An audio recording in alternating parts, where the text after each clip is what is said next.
3 weeks after the funeral of my beloved husband, Henry, the calls began to come in a silent storm. On Tuesday morning, I stood in the small kitchen of our house in the suburbs of Portland, Oregon, watching the thin steam rising from my untouched cup of coffee. The ceramic mug, a gift from my granddaughter Sophie years ago, with the inscription Best Grandma Ever, felt heavy in my hand like an alien object. Everything around me felt foreign: the once warm house, my own blurry reflection in the hallway mirror, even the sound of my voice when I answered the phone. "Mom, we need to talk about the house." My son David's voice came through the phone, carrying the impatient tone he'd known since his teenage years, asking for pocket money. Now, at 34, he was no longer begging, but rather commanding. I put down my coffee, still not taking a sip. "Good morning, David," I replied, my voice even, trying to stay calm. "Don't start that way, Mom. Emma and I talked about it. Honestly, this house is too big for you to live in alone. You can't manage it with the mortgage and the maintenance." "No mortgage." My words came out dry and emotionless. Henry had paid it off 6 years ago, a detail I had never shared with my children. They had always believed I was in debt, and I had let them think so. There was a long silence on the other end of the line. Then David laughed, a cold, unwarm sound, a far cry from the gentle smile Henry had once had. "Mom, stop it. Dad's pension is only enough for his medical bills and basic expenses. Everyone knows you're struggling financially." I walked over to the window above the sink and looked out at the garden that Henry and I had tended for 25 years. The hydrangeas were dying, and the weeds had overtaken the herbs. What had once been a shared joy was now a silent testament to loss. "Your concern is appreciated, David," I said, my voice soft but firm, my eyes on my reflection in the glass. My hair was streaked with gray and needed dyeing, and the lines had deepened since Henry had left 3 weeks ago. 62 years of life had left their marks on my face. Every time I looked in the mirror, I saw a stranger's gaze. "Don't make it so hard, Mom," David continued, his voice laced with irritation. "Emma agrees with me. We think you should consider moving in with one of us. It would be better for you." I turned away from the window, my gaze sweeping the eerily quiet kitchen. Emma, my daughter, had not called once since Henry's funeral. My calls had been met with long silences. "When exactly did Emma agree?" I asked, my voice calm but quietly piercing. Another pause. I could almost picture David running a hand through his thinning hair, a habit he'd picked up from Henry, but without the fatherly tenderness. "Last night, when we had dinner together," he answered, his voice strained. "We talked about your situation as a family." "Your situation," I repeated, my voice cold and hollow. Not the future, not how she would cope with the loss of her spouse. Just the situation, as if I were a problem to be solved, not a person to be cared for. "I see." I walked to the refrigerator, opened the door, and looked at the boxes of food piled inside. Soup, baked goods, kindnesses from neighbors that I had yet to reach. Those kindnesses only weighed me down. "And that situation includes selling your house, right?"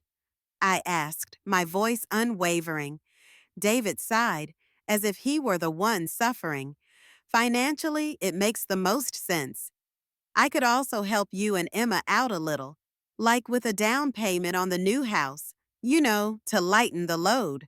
I closed the refrigerator door, slowly, feeling the cold creep through my fingertips, into my heart, lightening the load, not for me, but for them. "We looked at a craftsman house on Cedar Street, right in downtown Portland," David continued, his tone full of certainty. "And Emma might need a little help with Sophie's college fund. It's a win-win, Mom." I slammed the refrigerator door harder than I intended, the clang of metal filling the quiet kitchen as if to emphasize what I'd just said. A win-win. The words echoed in my head, not because they were genuinely caring, but because they were coldly calculating. David, since childhood, had always been straightforward about his selfishness. He knew how to get what he wanted. In a way, that was more comforting than Emma's subtle manipulations, her subtle way of making me feel guilty for not giving her what she hadn't said.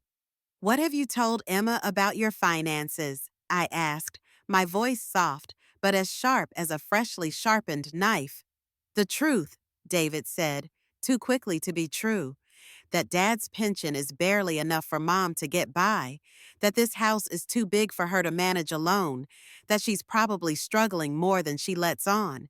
The truth. As if David or Emma had ever stopped to ask how I was doing since Henry was gone. As if they had ever cared about the nights I'd lain awake, or the savings Henry had carefully built up in secret. They had no idea about the small inheritance from Henry's mother, a gift we'd been investing in secret for years. I thought of the box of files in Henry's desk drawer, the one I'd found while clearing out papers last week.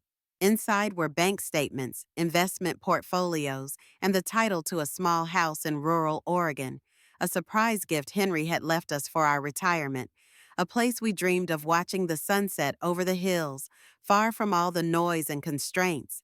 A place where we can watch the sunset over the hills and sip coffee without anyone bothering us, Henry had said, showing me pictures of the small house in rural Oregon, just 6 months before the heart attack that took him away. "You'll think about it," I said, my voice flat and hollow. "We're not asking you to think about it, Mom," David interrupted, his voice cold and impatient. "We're telling you what you need to do. Emma's found a buyer. Her cousin Mark is in real estate, and he has a client, very interested. Cash. Close quickly. You should start packing." I gripped the phone, the hard plastic cracking under my fingers. They'd found a buyer for my house.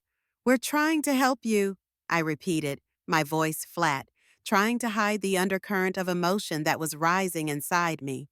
"The sooner you accept that this is the best solution for everyone, the less difficult the transition will be." Transition. As if my grief were just a restructuring, as if 30 years of marriage could be reduced to a financial transaction. "And where will you live during this transition?" I asked, each word spoken with cool restraint. "Well, that's what we wanted to discuss," David said, softening his voice, but just enough so as not to sound too stiff. "Emma's done up her basement. Since Sophie's in the dorms most of the year, there's plenty of space. You'll have your own entrance, your own bathroom. It'll be fine." Emma's basement, the one that flooded every spring, where she'd piled old Christmas boxes and her never-used treadmill. It was the same place I'd been pushed down to during Thanksgiving dinner last year, while the real adults dined upstairs. "That's very generous of Emma," I said, a hint of sarcasm in my voice. "She's really looking forward to this," David continued, oblivious to the irony. "She thinks it's a good thing for both of us. Mom can help watch Sophie when she gets home from school." "Maybe you could help with the cooking," David added, almost indifferently. "You know, Emma struggles with menu planning." Of course, Emma struggled with menu planning just as much as she struggled with laundry, cleaning, or remembering to call her mother. But what she was really good at was passing the burden on to someone else, especially the woman who had raised her to be independent. "What about you, David?" I asked, my voice flat. "What's your role in this plan?" "Lisa and I will handle the sale, of course," he said, as if it were a no-brainer. "The paperwork, the negotiations. We'll make sure you get a fair price." Fair? I almost laughed. With David, fair tended to be skewed in his favor, like a fairground game designed to leave you at a disadvantage. "You need more time to think," I said, my voice steady. "Mom, there's nothing to think about," he shot back, not bothering to hide his irritation. "Mark's client is serious. They want everything done in a month. Just a month, Mom." A month, 30 days to dismantle a life. The house Henry and I had built together, where there had been birthday parties, graduations, sleepless nights worrying about sick kids, or heartbreak. 30 days to let go of every memory that had been etched into every brick, every wall. You need to think, I repeated slowly, each word a slow knife cutting through the encircling pressure. Okay, David sighed, clearly losing patience. But don't wait too long. Opportunities like this don't wait forever. The line went dead. I stood in the kitchen, clutching the phone in my hand. The silence that followed the call echoed through the empty house like a cold, lifeless heartbeat. Outside, a neighbor's dog barked. A car door slammed somewhere down the street. Life in Portland continued at its familiar pace, while mine seemed to be slipping away from everything I had ever controlled.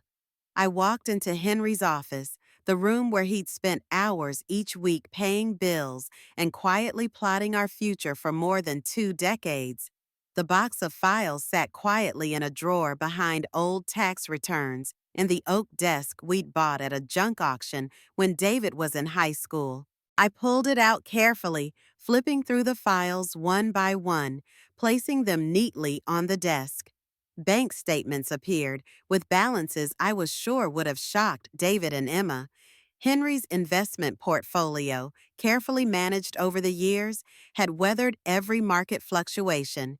And then I saw it, the title to a small house in rural Oregon, along with a few photos of the house with its simple white picket fence, its front porch overlooking green hills, peaceful and quiet. Henry had always been a quiet man, careful in his every move. He never bragged about his finances or used money as a way to show off.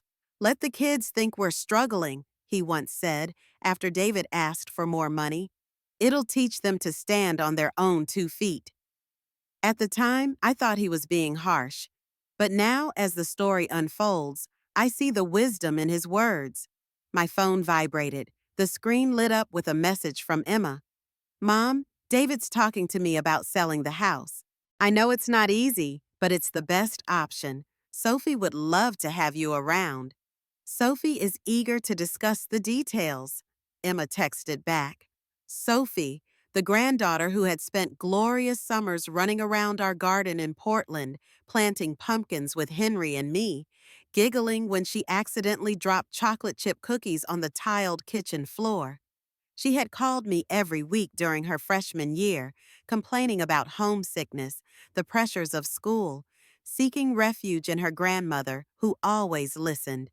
But when was the last time Sophie had called me? 2 months ago? 3? I scrolled through my phone, searching for recent messages from her. Nothing.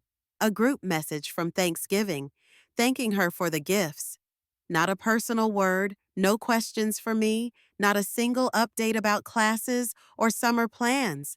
The silence was crushing, silent but heavy, an unspoken confirmation. They had moved on, all of them. Henry's death was an obstacle to overcome, not a loss to be shared. And me, I was just a residue, a problem to be solved once and for all. I closed the file box and gently placed it back in the drawer. Then I went upstairs to the bedroom, where Henry's shirt still hung carefully, smelling faintly of his favorite perfume, gentle and painful. I reached for the old suitcase on the top shelf. It was time to pack. But not in the way David or Emma had imagined. The downtown Portland law office smelled of leather and old paper, a scent reminiscent of Henry's office, but thicker, more insistent, like the air itself. I sat across from Linda Carter, the estate attorney Henry had trusted for years. She was a sharp-looking woman in her mid-50s, with silver-flecked hair pulled back in a bun and a piercing gaze that seemed to read every line of any document. Mrs. Lawson, I must say this is a unique situation, Linda said, her voice low and calm. She spread the papers carefully across the walnut desk, each document neatly stacked like a ritual. Your husband has prepared for such possibilities. I never thought we would actually need to use them, though. I smoothed the wrinkled fabric of my gray dress, the same dress I had worn to Henry's funeral, and answered, trying to keep my voice even. Henry always said I underestimated human nature. Now I'm beginning to believe he was trying to protect me from a truth I wasn't ready to face. Linda nodded slightly, her eyes flicking over the edge of the paper in front of her. The revocable trust he set up gave you complete control of your assets. Your children weren't named beneficiaries of any of the estate, except the life insurance policy. Everything else, the house in Portland, the investment portfolio, and the vacation home in rural Oregon, belonged to you. She paused, turning her gaze to me. Your children didn't know about the vacation home. In accordance with Henry's wishes, this information was only disclosed to you, and then only 30 days after his death. Linda leaned back in her chair, her gaze sharp but non-judgmental. It seems he anticipated the possibility that your children would pressure you into making a decision you weren't ready for. Pressure. Too polite a word to cover exactly what David was trying to impose on me. I remembered David's tone on the call yesterday. Not a suggestion, but a command, as if I were a child incapable of taking control of my own life. About the sale they've arranged, I said, keeping my voice even. Can it be stopped? Linda looked at me, her eyes bright but firm. You are the sole legal owner, Mrs. Lawson. No transaction can proceed without your signature. If your children have found a buyer and promised something, they are operating on unfounded assumptions. A smile played at the corner of Linda's lips, soft but somehow affirmative. Henry has been very clear about protecting your autonomy.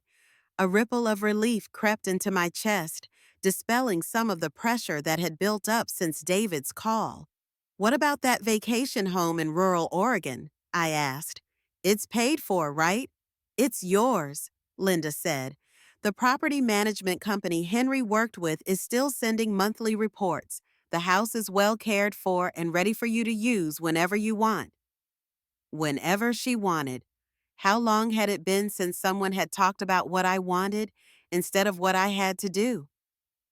Linda opened a drawer and took out another file. Henry left you something else, she said, her voice quiet. He asked me to give it to you exactly 1 month after he died, and today is that day. She handed me a white envelope, my name, Michelle, written in Henry's familiar, neat handwriting. My fingers trembled as I opened it, and in that quiet moment, I could almost hear his voice, as gentle as ever. My dear Michelle, if you are reading this, it means I am gone, and you are alone facing all that I left behind. I know our children very well. We have always loved our children, but I am concerned that they now surround you like patient hunters, believing they know what is best for you. But they do not. You are not a burden to be supervised or a problem to be quickly solved. You are an intelligent and strong woman who has raised 2 children, stood by me through every turning point in my career, and run our family with skill and dedication for over 30 years. Do not let anyone make you doubt your own worth. The money, the property, everything we have accumulated is yours. You can keep it, sell it, or give it away if you wish. But decide by what you truly want, not by the expectations others place on you. I have watched you give up your own dreams for years, always putting others first. Now it is time for you to step up. Go to the cottage in Oregon if you need a place to start over. Go on a trip, cross the country. Write that book you've wanted to write for years. Do whatever it takes to feel alive again. The kids will be fine, even without your unconditional sacrifice. Maybe they'll grow up because of it. With all my love and faith in your strength, Henry. P.S. The key to the cottage is in the desk drawer behind the photo of us in Seattle. Mrs. Miller, our next-door neighbor, still tends the garden, and she speaks English very well. I read the letter a second time, tears blurring the familiar words. Henry understood. He saw what I, too close to him, was not wise enough to see. My kids had learned to see my love as an endless supply, not a gift to be treasured. Are you okay? Linda asked softly, her eyes filled with quiet concern. I folded Henry's letter as carefully as if I were handling a sacred relic. I'm much better than I was a few weeks ago, I said, my voice full of assurance. What steps do I need to take to transfer ownership of the house in Portland to my name? Linda smiled softly. Actually, it's already in your name. Henry removed the children from all the ownership documents 3 years ago, after David tried to get him to co-sign a restaurant investment that didn't work out. Restaurants. I remembered the heated arguments, the look of disappointment on David's face as Henry flatly refused to pour his retirement savings into this opportunity of a lifetime. At the time, I thought Henry was being too conservative. Now I saw it as a deep and wise caution. And this, Linda added, pulling a smaller envelope from a drawer. Henry asked me to give you this bank card and the PIN. It's linked to an account he opened last year. He calls it your Independence Fund. The card rested in my palm, cold and steady. How much? I asked, my voice shaking. $50,000, Linda said. Henry has been transferring money into the account every month, saying it's for the day you're ready to live on your own. $50,000, a sum I had no idea about. Henry had been siphoning it from my pension and investment returns, while I had been scrimping on every penny for our family.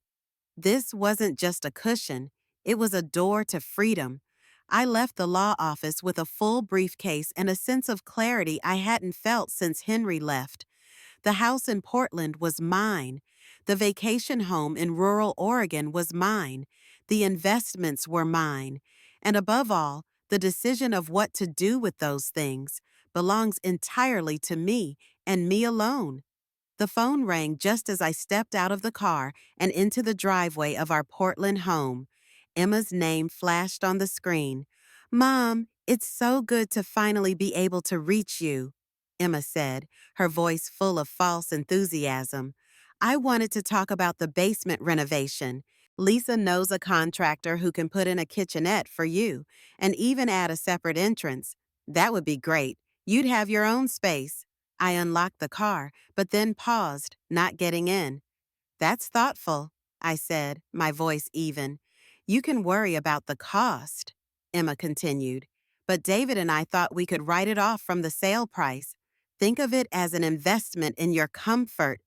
Her comfort, not freedom or happiness, just comfort, as if I were an old cat who needed a cozy corner to settle down in. Emma, when was the last time you called me just to ask how I was doing?" I asked, my voice soft and sharp as a thin blade. There was a brief pause. "What do you mean?" Emma said, her voice strained. "I mean a call without anything," I said. "Just to ask how you're doing, how you're feeling, if anything is bothering you. A call because I miss you, not because I want a favor." "Mom, that's not fair," Emma protested.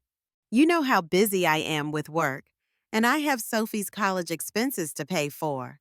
"Sophie's expenses," I repeated, leaning back in the car, watching the people hurrying by on a Thursday afternoon in Portland. "Tell me about those expenses." "Well, tuition is $28,000 a year," Emma began, slowing her voice. "And then there's room, board, books, and her sorority dues." "Emma, I've been sending Sophie $500 a month for the past 2 years, since she started college," I said. "That's $10,000 total. I'm sending it to help. Something you never mentioned to David when you two discussed my financial problems." Silence. "It helps a lot," Emma admitted, her voice quiet. "But it doesn't cover the whole thing."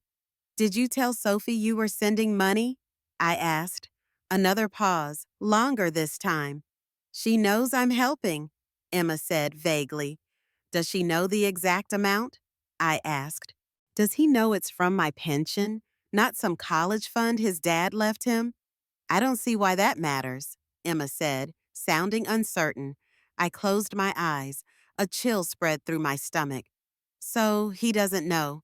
He thinks his tuition is being paid for by my sacrifice, not by me, who's been quietly supporting him every month." "You're making it all so complicated," Emma said, but there was no conviction in her voice. Really? I asked. Or are you just seeing things with startling clarity? I hung up and got into the car.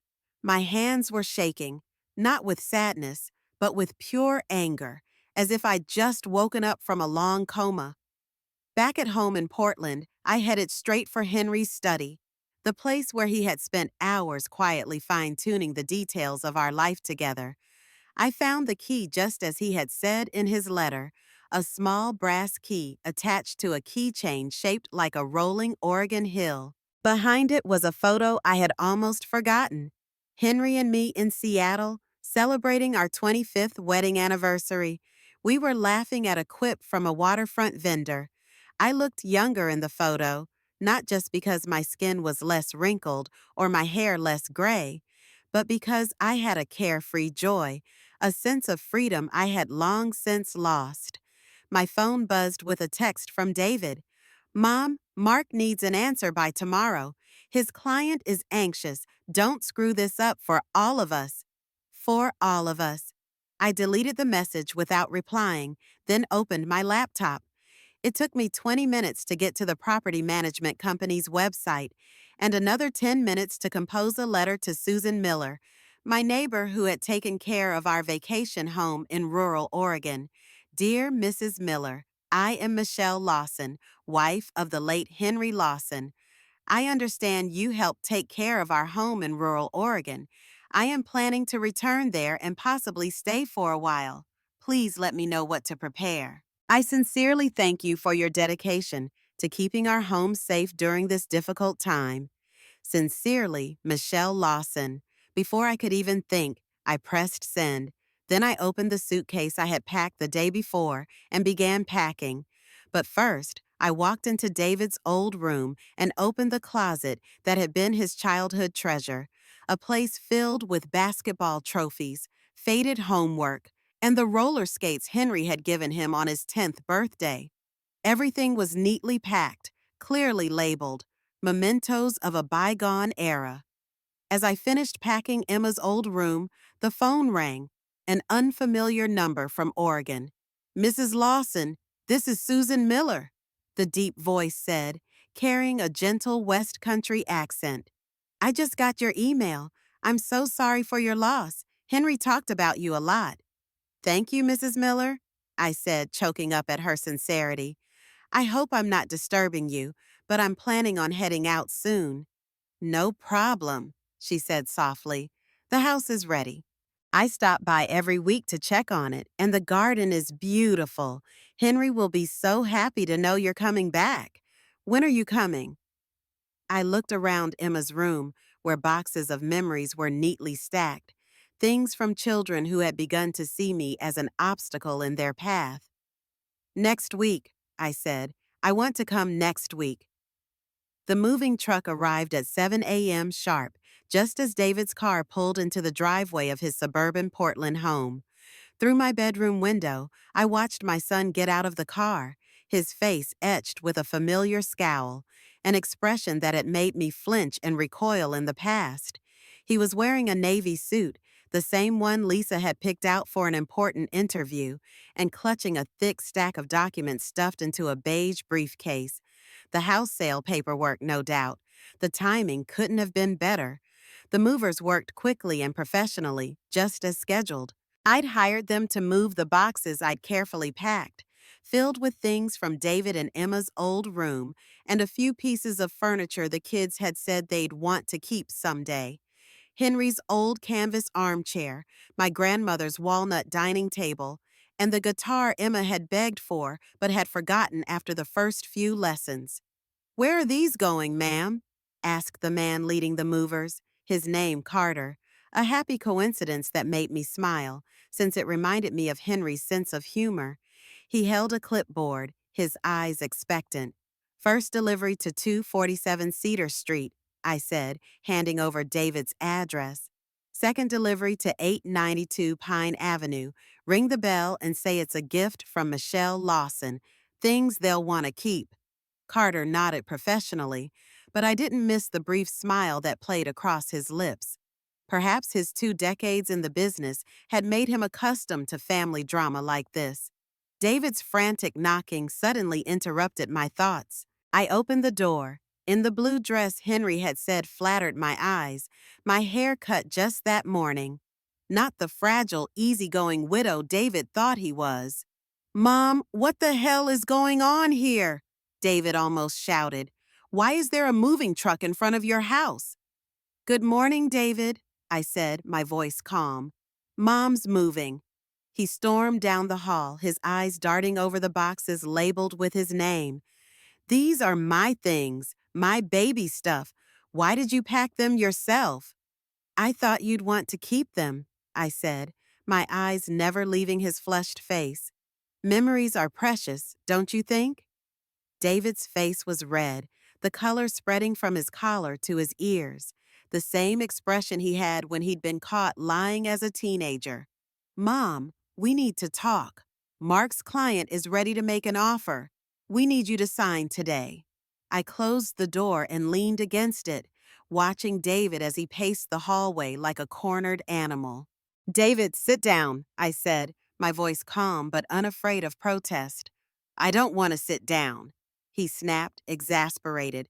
"I just want to know why Mom's been acting so strange. She hasn't answered her phone for 3 days, and now she's hired a moving truck." "Sit down," I repeated, and something in the way I said it made him freeze. David slowly sat down on the bottom step, clutching the beige folder as if clinging to the only thing he could control. "What exactly did you tell Mark's clients about splitting the proceeds of this house between you and Emma?" I asked, my eyes never leaving his face. "Have you calculated, after the mortgage I thought you were worried about, how much each of us will get?" David clenched his jaw, his face as taut as a bowstring. "Mom, you're not thinking straight. Loss can make you judge poorly. Your judgment has never been clearer," I said, sitting down on Henry's couch.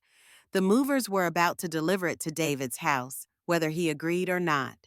"I just want to ask you something. When you and Emma were having dinner discussing my situation, did either of you ever ask me how I was coping with your father's death? Did you ask if I was sleeping, eating properly, needing someone to be there, or just listening?" David stared at me, the papers in his hands now crumpled. "Or were you just trying to figure out how much you could make off of your father's death?" "That's not fair," he muttered, but he could hear the weakness in his voice. I pulled out my phone and opened the calculator. "Let me do the math," I said. "Suppose we sell the house for the price Mark is asking, $350,000, after deducting whatever expenses you think are necessary, and split between you and Emma. That's about $160,000 each. Is that right?" David's face paled. "You think so?" I continued, not waiting for his response. "David, do you know how much I actually get in your dad's pension each month?" "Mom, I don't see what that has to do with $4,200 a month," I interrupted, "not counting his Social Security and dividends from investments I know nothing about. So tell me again, why can't I afford to keep this house?" I let the numbers hang between us, waiting for them to sink into David's consciousness, a sharp reminder, cutting through illusions. David jumped up abruptly, the beige folder fluttering to the floor like leaves in the wind. "You lied to us!" he almost shouted, his voice filled with rage. "I never lied," I replied, my voice cold as steel but calm. "You said it yourself, and I just didn't deny it. Those are two very different things, David." "But you let us believe you were broke," he argued, his face red with agitation. "You wanted us to think that, so you could be a pitiful burden, a problem to be solved, not a person to be understood." The engine of a moving truck rumbled outside. Through the window, I could see the workers lifting Henry's old cart into the bed. "If you don't need money," David hesitated, his eyes flashing with realization. "Is this all to punish us?" "You're giving me exactly what I want," I said, my voice unwavering. "Emma and I want you to leave the house. You're leaving. I want my childhood stuff to be free of clutter. You're sending it to me. I bent down to pick up the papers that had fallen to the floor, my eyes scanning the letterhead of Mark's real estate company. I want to be in charge, but David, this isn't for you to decide. He reached out to snatch the files back, but I held him tight. Mom, please calm down, David said, almost pleadingly. We can work this out. You don't have to move into Emma's basement. We'll find a small apartment, more compact, more manageable. More manageable for who? I asked again, the question cutting through the rhetoric like a knife. David's mouth opened, then closed. He struggled with his words, as if trying to avoid hurting his mother, but also unable to deny what had just been revealed. My phone buzzed, Emma's name flashing on the screen. Just answer, I said, my voice unforgiving. Put it on speaker. David shook his head, reluctant, but I pressed the button and put it on speaker. Mom, what the hell is going on? Emma's voice was full of exasperation. There's a moving truck in front of my house, and two guys are trying to bring in a guitar that I have no place to put. Hi, Emma, I said, my voice calm. The guitar you begged me to buy you when you were 8. I thought you'd like it back. I don't want it, Emma almost screamed. I don't have room for anything like that, and David just called and said you're keeping the house? You're not selling? That's right, I said, my voice firm. The house is not for sale. Silence fell on the other end of the line. What do you mean? Emma asked, her voice strained. What you mean is, this is your house. Henry left it to you, and you're keeping it. Nothing's changed. But David said you can't afford it. David's wrong about a lot of things, I said bluntly. There was another long silence, heavier, deeper. When Emma spoke, her voice was sharp as a knife, the familiar timbre of the disobedient teenager she once was.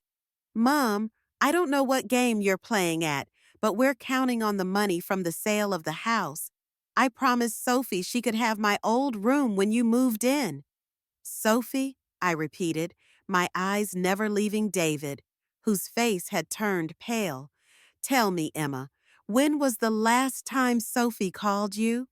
I don't make a habit of remembering every call she makes, Emma said, her voice suddenly defensive.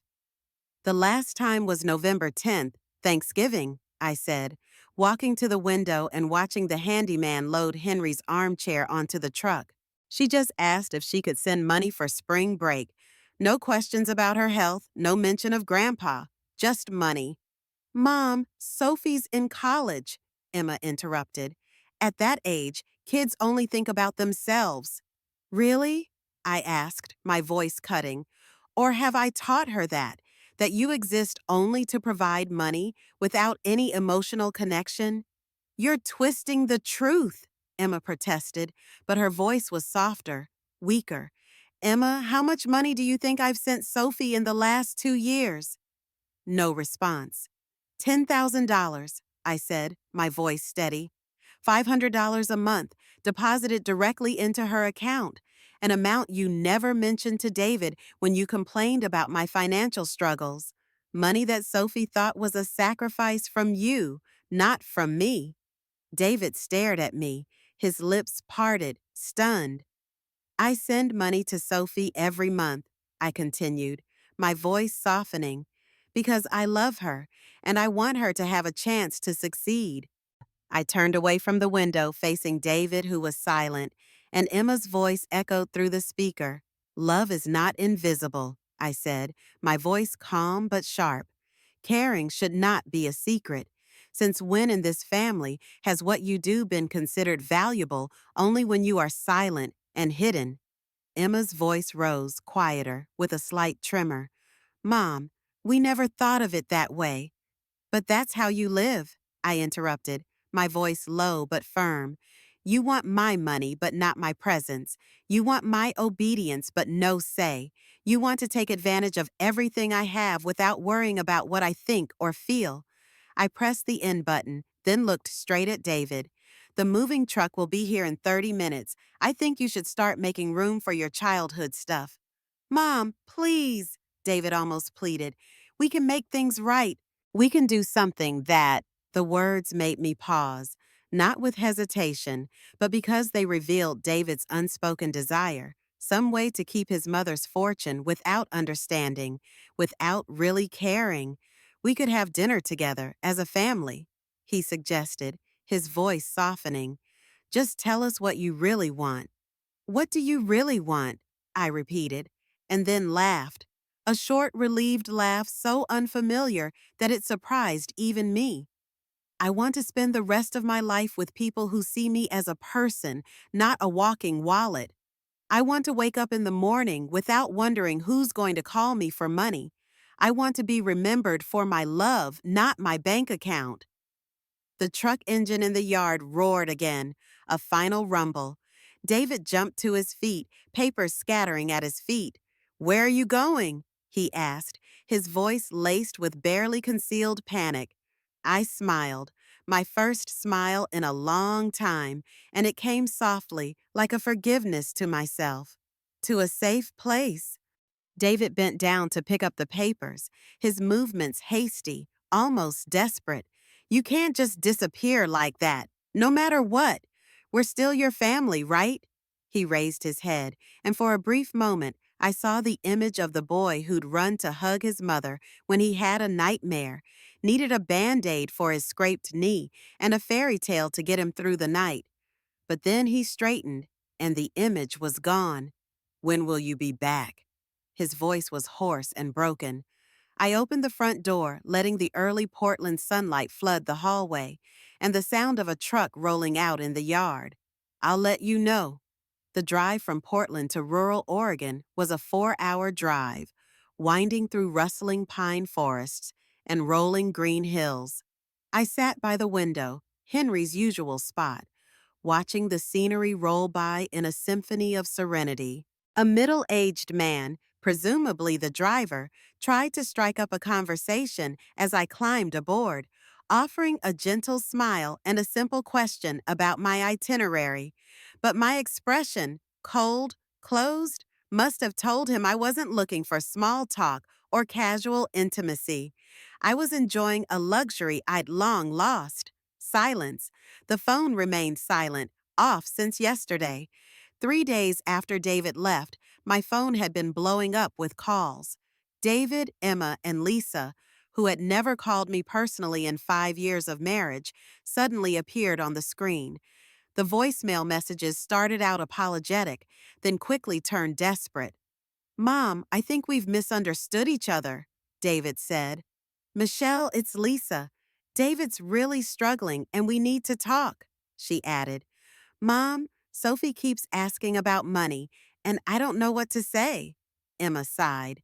And then, the final line from Emma. "Okay, Mom, if you choose this path, don't expect us to beg when you realize how lonely you are." The threat should have stung, but it didn't. It was like a release at last. It confirmed what I had long suspected. My children's love had never been unconditional.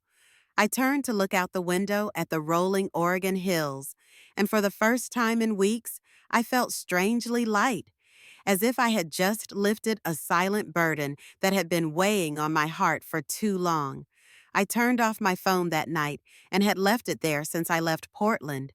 The ticket inspector at the last stop, a small town in rural Oregon, was a bright-eyed young woman with a welcoming smile.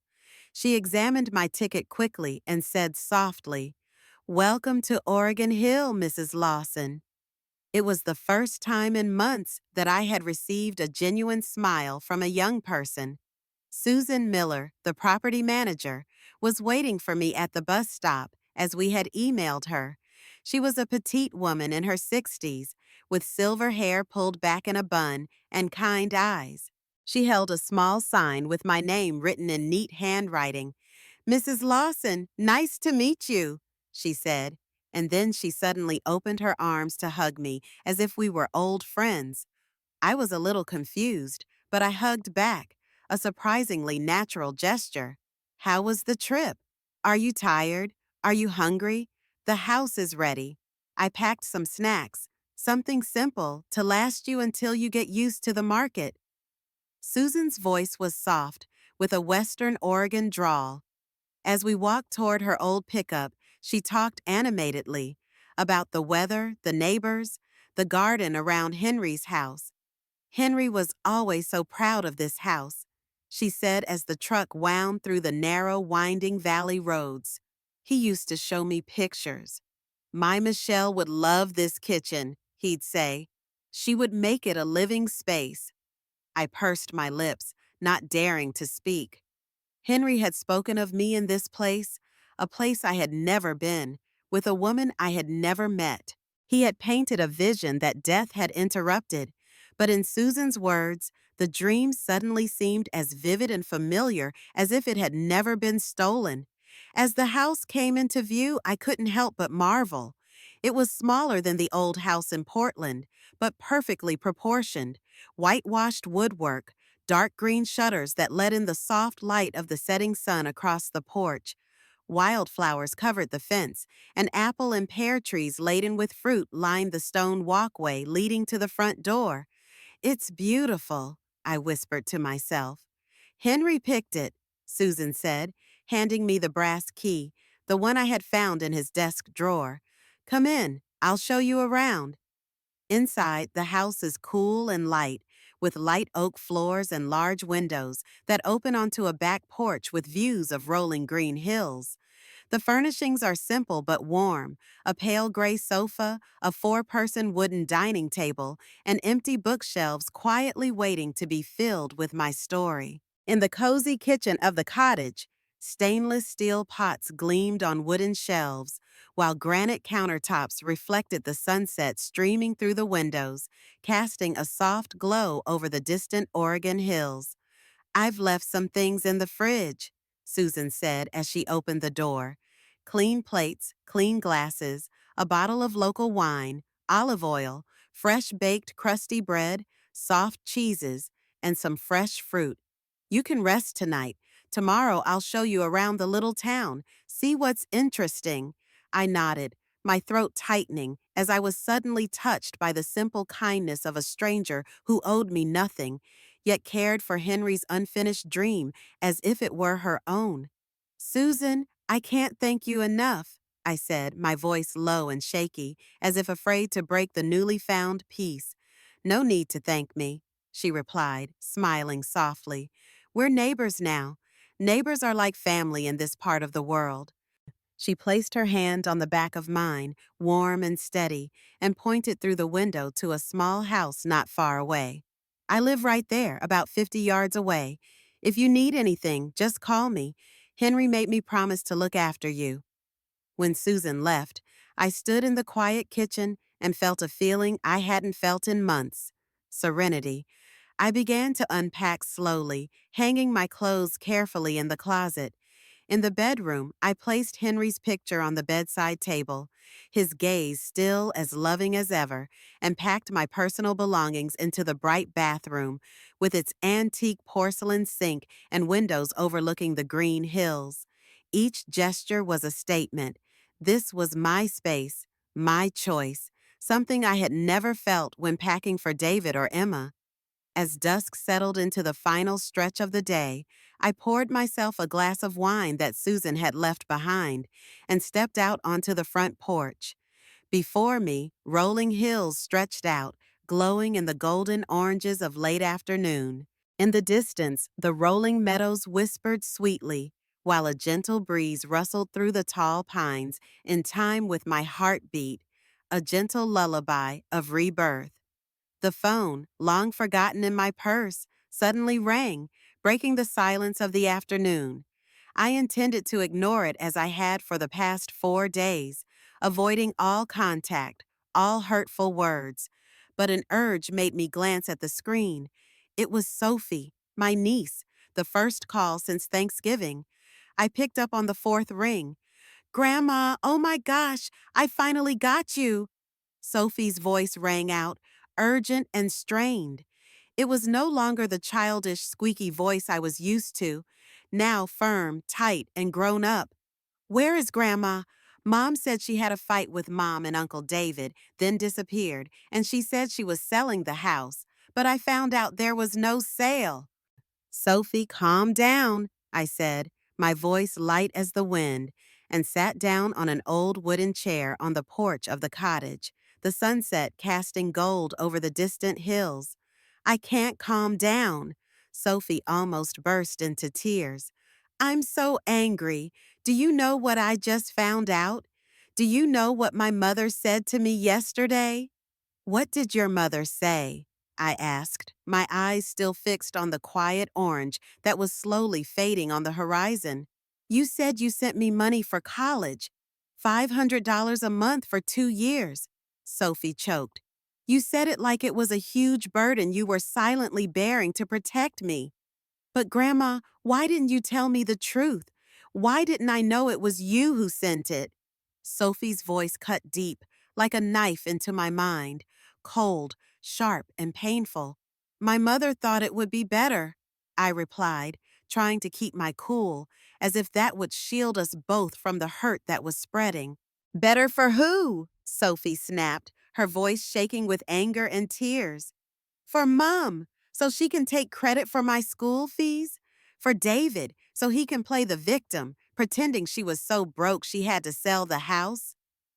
I heard Sophie cry, broken sobs echoing through the pines and windless hillsides of Oregon, shattering the newly found peace. Sophie's sobs echoed through the phone, cutting through the layers of silent Oregon hills. Grandma, I feel so ashamed, she said, her voice shaking with emotion. I really do. Sophie, you have nothing to be ashamed of, I said softly, but my voice was unwavering, a blanket both soft and steady. I do, Grandma, Sophie argued softly, her words laced with pain and regret. I let Mom and David make me believe you were just a lonely, frail old woman who needed someone to take care of me. I stopped calling because Mom said if I kept calling, you would cling to me, that it was better to give you space to grieve. Better. I closed my eyes, letting the cool Oregon breeze brush my face, carrying the scent of pine and weed. So I gave you space, Sophie continued, her voice sharper this time, each word honed by fire. While you were quietly paying for my sorority, my books, even my spring break trip. And you never thanked me. You never asked me how I got on after Grandpa died. And now Mom is telling everyone that you had a breakdown and disappeared. Sophie's voice cracked, broken. But you didn't have a breakdown, did you? You just had enough. A sudden curse from Sophie made me laugh softly, as if the first light rain in days had touched the parched land. Words, Sophie, I said softly, teasing. I'm sorry, she said, her breath still shaky. But you're right, aren't you? I looked out at the valley, which was beginning to darken, little lights twinkling like stars rising from the ground. Yes, you're right, I whispered.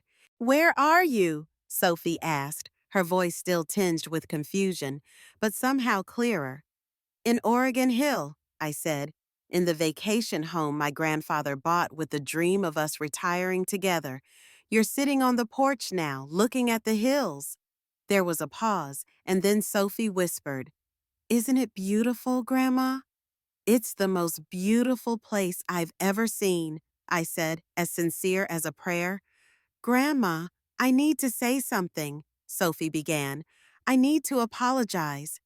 You don't need to apologize, honey, I said softly. I was deceived by people I trusted. It wasn't my fault. But I should have known, Sophie continued, her voice full of regret. I should have called you more often. I should have asked you. Sophie, listen, I interrupted, my voice gentle but firm, ready to guide her through the maze of emotions that were surging through her heart. I stood up and paced the wooden porch of the cottage as the first stars began to twinkle in the Oregon night sky. I'm 20 years old, I told Sophie on the phone. It's my job to learn, to grow up, to figure out who I want to be. It was never my job to manage the family finances or expose the machinations of adults. But I want to do better, Sophie said, her voice trembling but determined. I want to be a better person. Then let's start with the simple things, I said softly but firmly. Call me because you miss me, not because you need something. Visit me because you want to, not because someone tells you to.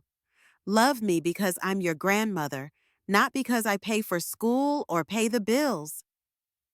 A silence fell like a mist settling over a forest.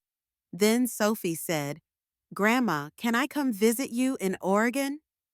The question stopped me. Sophie, you're not sure how long you'll be here. I don't care, she said without hesitation. Spring break starts in 3 weeks. I can cancel this stupid trip to Florida, which I guess you paid for, and come to you. I want to see Grandpa's dream house. I want to sit on this porch with you and hear about my new life. My new life. The words echoed in me like a warm promise in the middle of the night. What would my mom say? I asked slowly. I know she wouldn't be happy, Sophie said, her voice stronger than before. No, actually, I care, but I'm not going to let her control my decisions anymore. Her voice was steady now, like an old pine tree in a strong wind. Grandma, I'm 20 years old, and I just realized I don't really know you. All I know is the image my mom and David created. An old lady who bakes cookies and sends birthday cards and lives alone and needs special attention. But that's not you, is it? I thought about the woman who had confronted David in the hallway, who had slowly regained her voice, who had left Portland to start over in the quiet hills, not knowing when she would return. No, I said, my voice even. You're not that person. That's good, Sophie said, her voice full of confidence. I can't wait to meet the real you. After the call ended, I sat on the porch, silent in the dark, listening to the wind in the pines and letting a strange feeling well up in my chest. For the first time in months, I found myself looking forward to tomorrow. And for the first time in years, I didn't feel alone. 3 weeks later, I saw Sophie emerge from the bus stop in a small town in rural Oregon, and for a moment, I almost didn't recognize her. The sharp-toned college student from the Thanksgiving photos was gone. Gone were the elaborate waves, the flawless makeup, the calculated outfits designed for Instagram. Instead, Sophie wore faded jeans and a simple gray t-shirt, her brown hair tied back neatly, her face bare except for sunglasses and a radiant smile that lit up her entire being. "Grandma!" Sophie called out, dropping her backpack and rushing toward me. I felt myself being wrapped in a warm embrace, no longer the casual hug we usually had at family gatherings. This hug was genuine, full of emotion, a silent apology and thanks. "Let me see you," I said, gently pushing Sophie away so I could look at her. My niece seemed thinner than I remembered, but there was a new strength in her eyes, something that had been absent but was now strikingly present. "You look great," Sophie said, her eyes shining with joy as she looked at me. "Really, your skin is glowing, and your hair, did you get a haircut?" I reached up to touch the short hair that Susan, a friendly neighbor, had encouraged me to try at the hair salon in town. "Just a little trim," I smiled. "Perfect," Sophie whispered, seeming to choose her words carefully. "You look like yourself." On the way from the bus stop to the Oregon Hill vacation home, Sophie leaned her cheek against the window, her eyes sparkling like a child seeing the world for the first time. She gazed in awe at the endless wheat fields and the rustic wooden houses dotted along the road. She kept admiring and asking me questions about everything, from the wild apple trees along the road to the old signs that had faded with time. Her excitement reminded me of Henry. His eyes had lit up like that whenever we wandered through small American towns. "Here we are," I said as the car pulled up in front of the house. "My grandfather's dream." Sophie stood still in the garden, her eyes taking in the bright wildflowers, the apple trees laden with fruit, and the wooden porch where I used to sit reading and writing every afternoon. She turned to me, her voice choked with emotion. Grandpa knows everything, doesn't he? He knows you need this place. I believe you do, I said softly, my voice trembling like the afternoon wind through the leaves. That evening, we sat together on the porch, eating grilled sandwiches that Susan had prepared especially for Sophie. The neighbor welcomed my granddaughter as if she were her own, and Sophie responded with a natural friendliness that I rarely saw when she was with her parents. Tell me about your life here, Sophie said, pulling her chair closer as the sunset reddened the hills in the distance. I want to know everything. So I told her about my morning walks around town, where the baker remembered my name and the coffee I drank, and about my language lessons with George, the retired teacher who lived at the end of the shady street. I told her about the book I was writing, not a novel as Henry had dreamed, but a memoir about marriage, about motherhood, and about how love sometimes turns into sacrifice, then duty, and finally quiet self-loss. You're writing a book? Sophie's eyes widened in surprise. I never thought you could do it. I didn't think so, I chuckled, until I had the quiet to listen to my inner voice.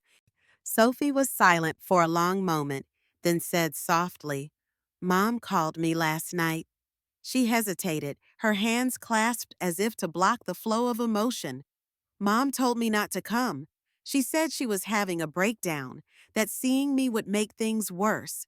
She said I was selfish for choosing to come here instead of staying home with my family for spring break. So, what did you say? I said maybe it was time for someone in the family to be selfish for once. For you, Sophie said, her voice hard, like a forged shield. Then I asked my mother, if you're really down, why doesn't anyone come to see you? Why doesn't anyone call you themselves instead of just talking about you like you're a burden to be dealt with? What did my mother say? Nothing, Sophie said, her voice cold. I don't have an answer. Because if I were honest, I'd have to admit one thing. They don't really care about your happiness. They only care about what you leave behind. Sophie's blunt words should have stung my heart, but instead they were like a cleansing breeze, sweeping away the heavy dust I had been carrying around for so long. Sophie, I need you to understand this, I said, my voice low and slow. I don't want you to have to choose sides. David and Emma are your family. No, Sophie interrupted, her gaze as steady as a knife cutting through fog. They chose sides when they used you as a tool to control me, when they made me believe you were poor and vulnerable, while you secretly paid for my education, when they deliberately pushed me away so I wouldn't see how they were treating you.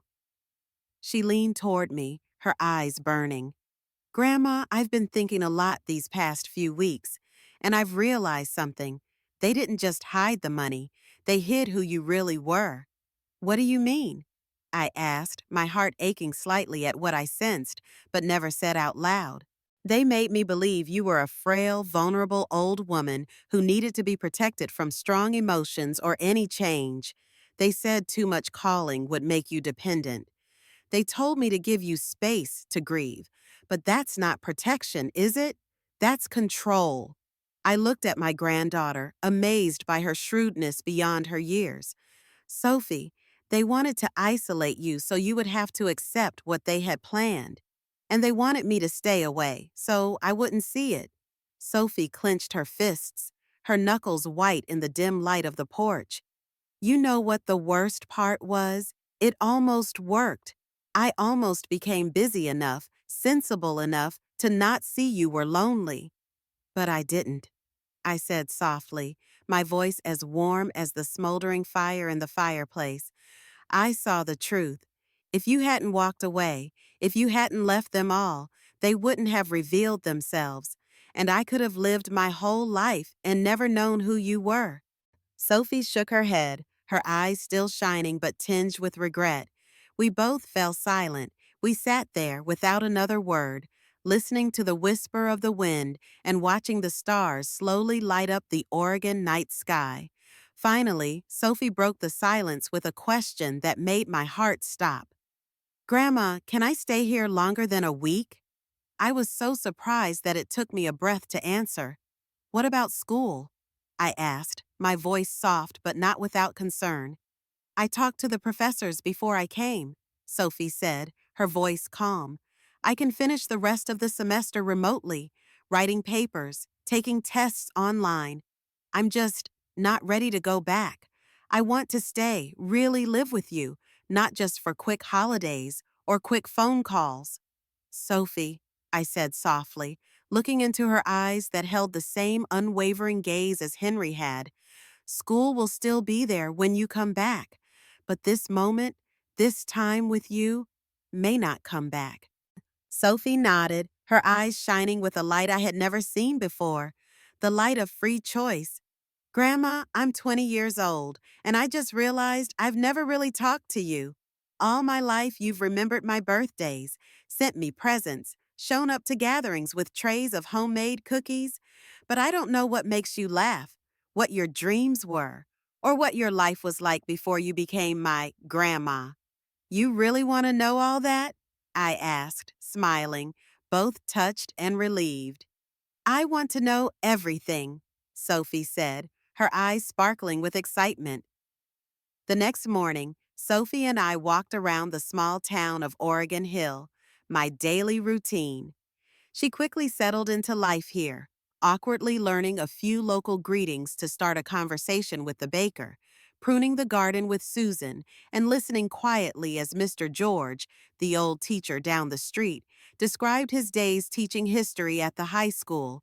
My grandmother had the soul of a writer, Mr. George said as we sat in the small cafe where I was a regular. She saw things that others missed, and she appreciated the meaning of small moments. She always did, Sophie replied, turning to look at me with a look of respect that had never been there before. It's just that I never slowed down enough to notice. That afternoon, we drove to a small valley I'd discovered the week before, a quiet spot tucked away off a winding trail through the dense pine forests of the Oregon hills. Sophie spread out a blanket on the grass while I laid out the picnic lunch we'd packed together. Grandma, can I ask you something a little personal?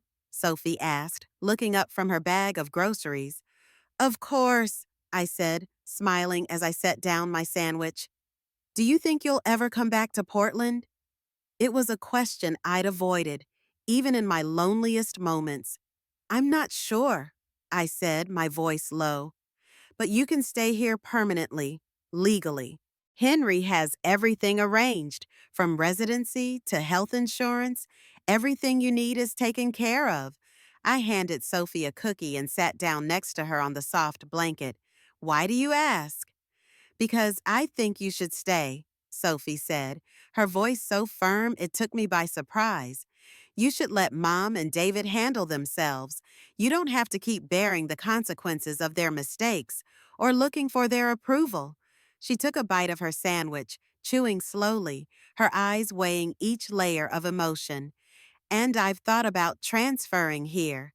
What? I asked, almost incredulous.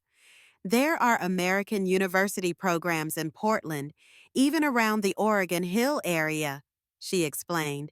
I could major in cultural studies, learn more about the area, live a different life. Her eyes drifted off into the distance, where the hills glowed in the sunset. Or you could take a year off, work at Susan's bakery, help her finish her book, and find out who you are without trying to live up to other people's expectations. Sophie, that's a big decision, I said, my voice slowing, a little nervous. Like your decision to leave Portland and come here, Sophie said quickly. Like your decision to change your hair, start writing a book, and refuse to sell the house.